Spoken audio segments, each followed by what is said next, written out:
नमस्कार, मी अरमान पठाण. आपण बघत आहात शार्प न्यूज. आपलं शहर, आपलं गाव, आपली बातमी आपल्यापर्यंत पोहोचवण्यासाठी शार्प न्यूजची टीम नेहमीच कार्य करत असते. मालेगाव शहरातील प्रमुख चौकांत गतिरोधकांचा अभाव, अपघातांच्या संख्येत वाढ, मनपा प्रशासनाचे दुर्लक्ष. मालेगाव महानगरपालिका हद्दीतील अनेक मुख्य रस्त्यांवर आणि गजबजलेल्या चौकांमध्ये गतिरोधक नसल्यामुळे अपघातांचे सत्र सुरूच आहे. पूर्व भागातील सुलेमानी चौक, एकात्मता चौक आणि रावळगाव नाका यांसारख्या महत्त्वाच्या ठिकाणी वाहनांची मोठी वर्दळ असते. मात्र येथे योग्य नियोजनाचा अभाव असल्याने पादचारी आणि वाहनधारकांच्या सुरक्षिततेचा प्रश्न ऐरणीवर आला आहे. अपघातांमुळे रस्त्यावर वादाचे प्रसंग होतात. शहरातील सुलेमानी चौक आणि पश्चिम भागात एकात्मता चौक हे वर्दळीचे केंद्र आहेत. या ठिकाणी गतिरोधक नसल्याने वाहनचालक अनियंत्रित वेगाने वाहने चालवतात. यामुळे मागील काही दिवसांत अनेक लहान मोठे अपघात झाले आहेत. अपघातामुळे वाहनांचे नुकसान होत असल्याने वाहनधारकांमध्ये रस्त्यावरच वादावादी आणि भानगडी होताना दिसत आहेत. यामुळे परिसरातील शांतता आणि वाहतुकीवरही परिणाम होत आहे. विद्यार्थ्यांची सुरक्षितता धोक्यात. सर्वात गंभीर परिस्थिती रावळगाव नाका परिसरात आहे. या मार्गावर शाळा आणि महाविद्यालय असल्याने विद्यार्थ्यांची मोठी गर्दी असते. शाळा भरण्याच्या आणि सुटण्याच्या वेळी अवजड वाहनांचीही ये-जा सुरू असते. येथे गतिरोधक नसल्याने अपघाताची टांगती तलवार कायम असून एखाद्या मोठ्या दुर्घटनेची प्रशासन वाट पाहत आहे का, असा संतप्त सवाल नागरिक विचारत आहेत. अशास्त्रीय गतिरोधकांमुळे वाहनांचे नुकसान. नागरिकांनी तक्रार केल्यानंतर काही ठिकाणी गतिरोधक बसवण्यात आले, मात्र ते अत्यंत धोकादायक आणि मोठ्या आकाराचे आहेत. या अशास्त्रीय गतिरोधकांमुळे रिक्षा, दुचाकी आणि चारचाकी वाहनांच्या खालच्या भागाला अंडरबॉडी मार लागून मोठे आर्थिक नुकसान होत आहे. नागरिकांची मागणी: महानगरपालिकेने केवळ नावापुरते गतिरोधक न टाकता शास्त्रीय पद्धतीचे लहान पण प्रभावी गतिरोधक बसवावेत, जेणेकरून वाहनांचा वेगही मर्यादित राहील आणि वाहनधारकांचे नुकसानही होणार नाही.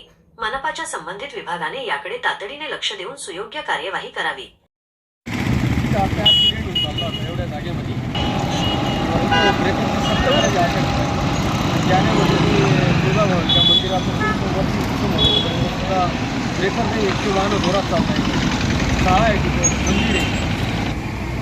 काय नाव? देशमुख, अरुण देशमुख.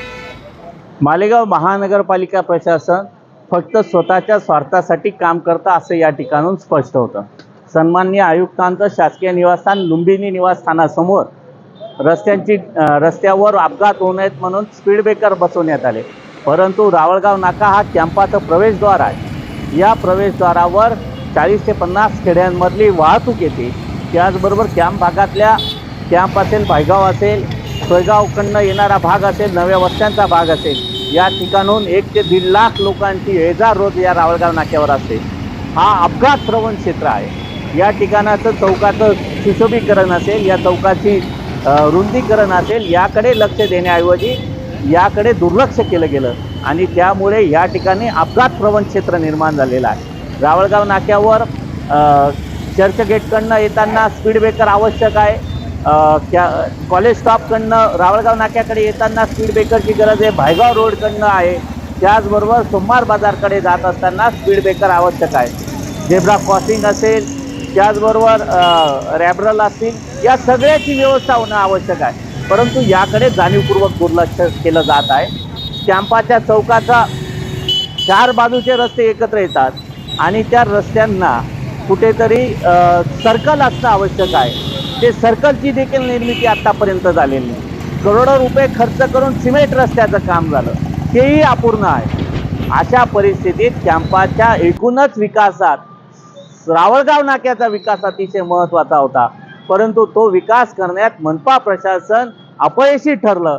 सन्माननीय आयुक्तांच्या निवासस्थानाजवळ 2 मिनिटाच्या अंतरावर असलेला हा भाग जर दुर्लक्षित असेल तर सन्माननीय आयुक्त मालेगाव शहराचं नियोजन कसं करणार हे या ठिकाणून स्पष्ट होतं.